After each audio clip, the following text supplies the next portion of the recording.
छात्रों, आज कक्षा 11 मैथमेटिक्स में संबंध का अध्ययन करते हैं। कक्षा 11 गणित में चैप्टर है आपका संबंध एवं फलन। संबंध एवं फलन मोस्ट इम्पॉर्टेंट आपके कोर्स में भी है। संबंध से संबंधित आपके कई आर्टिकल्स हैं, जैसे संबंध क्या है, संबंध की डिफिनीशन क्या है, संबंध का डोमेन क्या होता है, साइड डोमेन क्या होता है, संबंधों की कुल संख्या कितनी होगी। तो ये सारी चीज़ों के बारे में आज अध्ययन करते हैं। संबंध का इंट्रोडक्शन या प्रस्तावना पहले समझते हैं।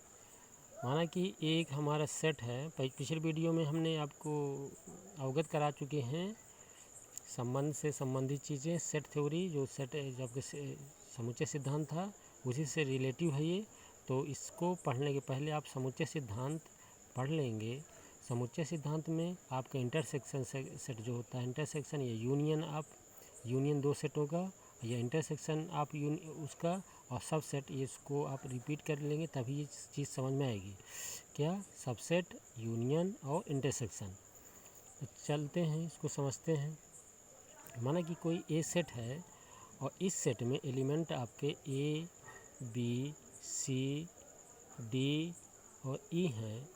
दूसरा सेट आपका बी है और इसमें एलिमेंट आपके हैं S, U, B, W, X, Y, Z.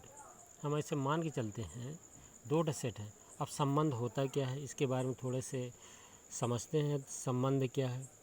माना कि भाई होने के संबंध को हम आर से प्रदर्शित कर रहे हैं। क्या भाई हो, हम ऐसे समझा रहे हैं। भाई होने का संबंध, भाई होने के संबंध को हम आर से निरूपित कर, रिप्रेजेंट कर रहे हैं। कैसे? आर से। तो अब ये दो सेट हैं और आर इस एक आपका क्या है, संबंध है। और हम ऐसे इंडिकेट करेंगे कि ए और आर हमारा क्या है, भाई है। तो ए भाई है किसका? यस का। इसको आप ऐसे भी रिप्रेजेंट करेंगे कि ए मैथ में ए संबंध है आर का और ए रिलेटिव यस। तो इसका मतलब है कि ए जो हमने भाई कह दिया कि ए भाई है यस का, तो ए आर एस आप ऐसे इंडिकेट करेंगे। बी भी इसका भाई है किसका? बी भी भाई है किसका? बी भी भाई है किसका? तो ए भाई हमने क्या माना है? एस माने हैं। और ए को हम तीनों की जगह मान लेते हैं। ये ए भाई है एस का और ए भाई है यू का और ए भाई है किसका? बी का। यहाँ तक मान लेते हैं। और सी बी भाई है किसका? डब्लू का। तो इसको आप ऐसे रिप्रेजेंट करेंगे कि सी भाई है किसका? डब्लू का। और डी भाई है किसका? एक्स का। और ई भाई है जेड का। इस तरह हम रिप्रेजेंट कर लिया। तो हमारा ये समझाने का तात्पर्य है कि इस तरह आप संबंध को रिलेटिव करेंगे। और हमने पिछले वीडियो में क्रमित युग्म के बारे में बताए थे कि क्रमित युग्म, जिसमें क्रमित युग्म के गुण है, जैसे ए क्रॉस बी हम बताए थे। ए क्रॉस बी ये क्या है? क्रमित युग्म। तो क्रमित युग्म ही पढ़ लेंगे संबंध समझने के पहले। तो क्रमित युग्म, तो क्रमित युग्म अगर इसको हम क्रमित युग्म में रखें, किसको? ये चीज़ को क्रमित युग्म में, तो आप ऐसा भी लिख सकते हैं कि आर बराबर, क्रमित युग्म में हम इसको रख रहे हैं A S, A comma U, A comma B और बी डब्लू, सी एक्स और डी वाई और ई जेड। क्योंकि ये क्रमित युग्म है। जैसे इसका गुणा करेंगे आप इस तरह क्रमित युग्म में ए क्रॉस बी करेंगे तो इस तरह आपका आएगा, इस तरह आएगा। एक रास बी जब करेंगे तो इस तरह आपका आएगा। तो ये आपका क्रमित युग्म है। तो आर क्या है, एक क्रमित युग्म ही है। तो आर की डिफिनीशन क्या है, आर क्या हमारा एक संबंध है, आर क्या है संबंध।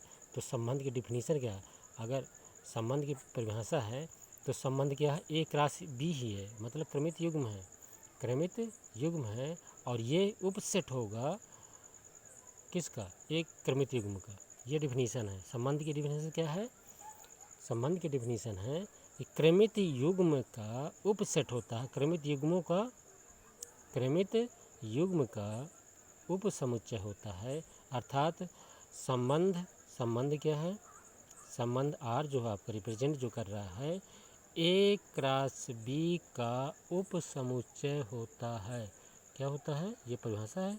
ए क्रॉस बी, अगर ए से बी से कोई संबंध है, ए से बी में यदि कोई संबंध है और उस संबंध को आर से रिप्रेजेंट कर रहे हैं, तो आर संबंध जो होगा, जो संबंध होगा, ए क्रॉस बी का उपसमुच्चय होगा। अर्थात आर, ये उपसमुच्चय चिन्ह है, आर सबसेट ऑफ या equal to A cross B. ये ए क्रॉस बी क्या है, ए क्रॉस बी क्या है, क्रमित युग्म है। तो क्रमित युग्मों का सेट होता है। तो अब दूसरी बात आती है कि समुच्चय में संख्या भी आपके कोर्स में है कि इस संबंधों में कितनी संख्या बनेगी। तो संबंधों की कुल संख्या जो होती है, संबंधों की कुल संख्या आप सूत्र याद कर लेंगे। कुल संख्या क्या है, 2m गुणे यम एन, 2 की घाते यम एन। इस तरह आपके ये हुआ। और दूसरी बात हम ये बताना चाहते हैं कि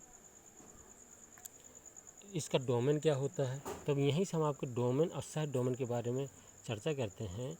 आर आपका एक संबंध है, आर क्या है, संबंध है। और आर जो संबंध था हमारे क्रमित युग्म का एक सेट होता है।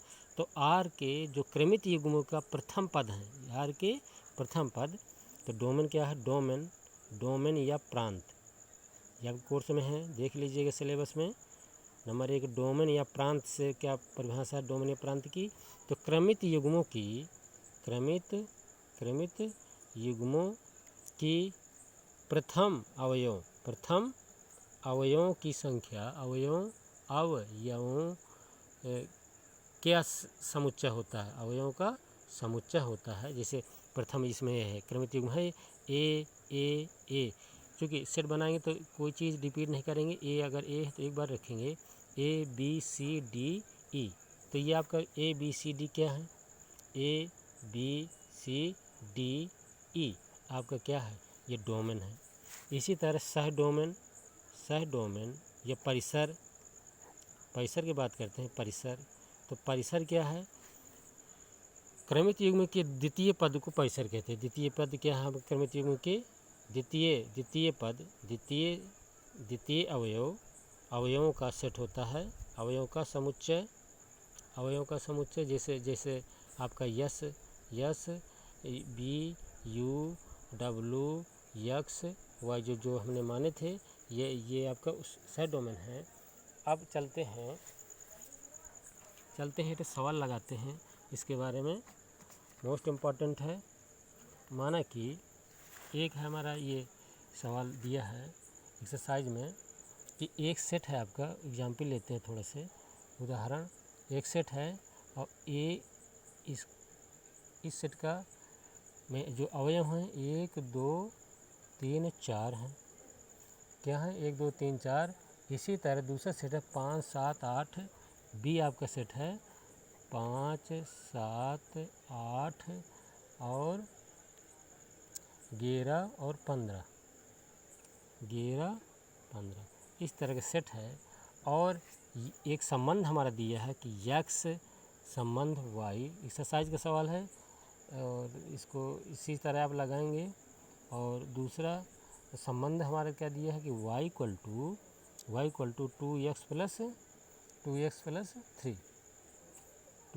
3, जहाँ यक्स एलिमेंट ऑफ ए और y एलिमेंट ऑफ बी। ये इस तरह यक्स एलिमेंट ऑफ ए और y एलिमेंट ऑफ बी आपको दिया है। और इस तरह ये यहाँ पे मोस्ट इम्पॉर्टेंट क्वेश्चन है, एक्सरसाइज का है, इसको थोड़ा समझें। तो चूँकि ये संबंध हमारा x से r हो रहा है जिस तरह हम अभी समझाए हैं। अब y ये संबंध भी है कि y equal to 2x plus 3। तो अगर ये इसको हम बिना आरेख डायग्राम में समझें तो अगर ये ग्राफ हमारा क्या हो गया, ये a एक सेट को रिप्रेजेंट कर रहा है, दूसरा ये b सेट को रिप्रेजेंट कर रहा है, ऐसे इसी तरह। तो अगर इसके अवयव क्या है, एक है, क्या है अवयव, ये एक है। तो संबंध हमारा क्या है, y plus 2x plus 3, y plus 2x plus 3। तो यहाँ पे एक रखेंगे तो 2 के 2 1 3 5 आएगा। तो इसका जो संबंध है ऐसे बनेगा, 5 यहाँ आएगा क्योंकि 5 है, इस तरह बनेगा। और जब हम 2 मानेंगे, जब 2 मानेंगे तो 2 दूनी 4 3, 2 दूनी 4 3 7, 7 का 2 का संबंध किससे है, 7 से। ये r आपका संबंध है, 2 का संबंध किससे है, 7 से। इसी तरह जब हम 3 रखेंगे तो अगर 3 रखेंगे तो 3 दूनी 6, अच्छा 3 9 होना चाहिए, क्योंकि यह इस सेट में 9 नहीं है तो ये रिक्त होगा, क्योंकि 9 कहाँ है इस सेट में, 9 नहीं है। तो 3 हो गया। अब जब 4 की बारी आती है तो 4 दूनी 8 और 3 11, क्योंकि 11 आपका सेट है तो इसको आप ऐसे कर देंगे। और 15 भी है, तो ये आपका इस तरह का सेट बनेगा। बिन आरेख डायग्राम, 2 आपके रिक्त हो जाएंगे। ये आपका क्या है, डोमेन्स है, ये सेट, ये आपका ये परिसर है और ये आपका कोडोमेन्स है। तो इस तरह आप लगाएंगे। एक सवाल आप देखते हैं एक्सरसाइज का, दूसरा एग्जाम्पल कि एक समुच्चय है एक्सरसाइज में, एक समुच्चय ए में, एक सेट है ए में 5 अवयव हैं। कितने अवयव हैं, 5 अवयव हैं। तथा बी में 3 अवयव हैं। कितने, 3 अवयव हैं। तो क्वेश्चन कर रहा है कि ए से बी में संबंधों की कुल संख्या क्या होगी, संबंधों की कुल संख्या क्या होगी, कुल संख्या क्या होगी, ये क्वेश्चन है। तो हमने सूत्र जो अभी बताए थे कि संबंधों की कुल संख्या होती है, संबंधों की कुल संख्या 2 की घाते या म्न होती है, जहाँ पे इसमें प्रथम सेट के अवयव और ये द्वितीय सेट के अवयव हैं। तो 2 की घाते 5 घाते 3, इस तरह हो गया। तो 5 3 15, 2 घाते 15, इतने सेट संबंध बनेंगे। और 2 का 15 बार आप गुणा करके देख लीजिए, इस तरह आंसर आएगा। बाकी सवाल आप लगाएंगे और ज़्यादा टाइम में वीडियो वो लोड नहीं हो पाता है। आप एक्सरसाइज लगाएंगे, इसी सेम दो प्रकार की सवाल मिलेंगे, एक तो इस तरह के मिलेगा, ये तो इस तरह के मिलेगा।